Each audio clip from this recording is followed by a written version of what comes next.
Okay, so stitches.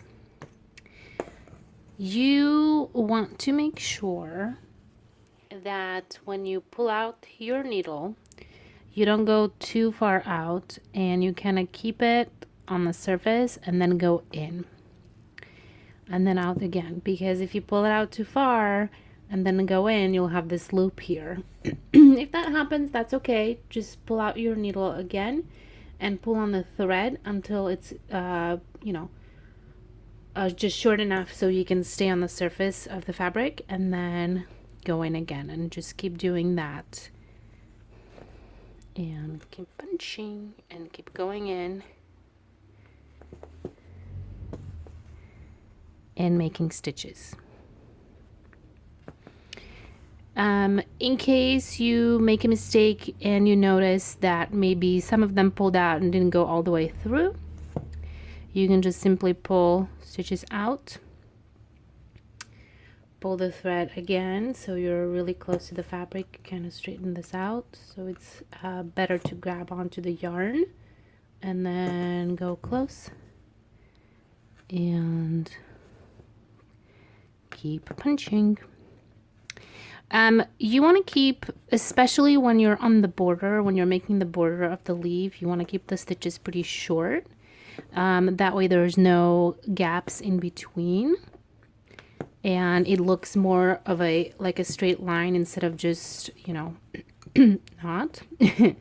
And you always want to turn the needle in the direction you're going. So now I'm going up or forward, and then I'm gonna, while I'm inside, I'm gonna twist it a little bit. I'm gonna go left, and I can jump over this stitch just because there's a little, I can see the fabric here. I want to make sure there's no gap, so I can actually go over and turn it again. And if you're not sure which direction it's facing, you can touch it underneath and you will feel the needle. And this is what you want to see when you go down. And I can go over stitch. You don't want to skip, when you're skipping stitches, you don't want to go too far. You just want to keep it really, really small so that it doesn't keep pulling on you and then getting out. So in order to keep it tight, you just want to make sure that your stitches are pretty small. When you're filling in an area, you can generally go a little bit longer with the stitch. It doesn't have to be so short.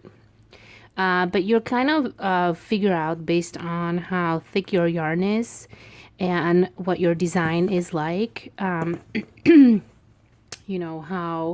much of the area you need to fill out and how long your stitches should be. So for example, you can see some fabric here, but let's look on the other side and it looks completely filled in, so you don't have to worry about that. But sometimes if you're filling in and you're leaving some space, it's gonna show on the other side if you touch it a little bit, and the fabric expands on the other side. So you just always want to keep checking your work.